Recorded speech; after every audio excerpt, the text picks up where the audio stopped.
strong base. William consolidated his power in the southeast of England, building castles. Submission of the Earls. In December 1066, Edgar and Morcar, unable to raise an army strong enough to defeat William, surrendered and promised to be loyal to William. December 25, 1066. William was crowned King of England at Westminster Abbey. Scottish threat.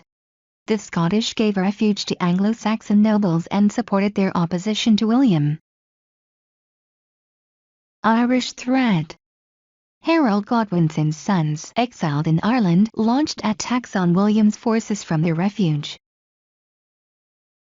Danish threat. Despite Edrada's defeat, Danish kings believed they had a claim to the throne. However, they had their own problems, so did not attack. Welsh threat. Wales was an independent country which gave refuge to Anglo-Saxon nobles. Welsh Marches. The unstable border region between Wales and England. Marcher Earldoms. William created Earldoms in Chester, Shrewsbury and Hereford, charging the Marcher Earls with controlling the Welsh threat. Trusted allies.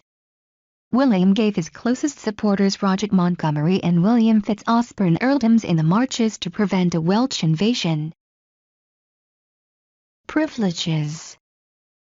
Marcher Earls did not have to pay tax and were allowed to build as many castles as they wanted in return for protecting William against the Welsh threat. Practical solution.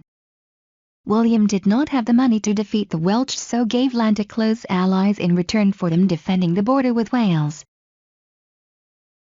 Punishments. William seized the lands of any Anglo-Saxon lords who refused to accept him as king. Compliance. Any Anglo-Saxon lords who accepted William as king were allowed to keep their lands. Rewards. Norman lords who supported William were given land in 1067. The areas given were potential areas of rebellion. Seizure of land. There was not enough unoccupied land to satisfy all of the Normans who had supported William. Many seized land from Anglo-Saxons, causing resentment and revolts. Canterbury. William consolidated his power by coming to the center of the English Church and asserting his authority before preparing to attack London. Southwark.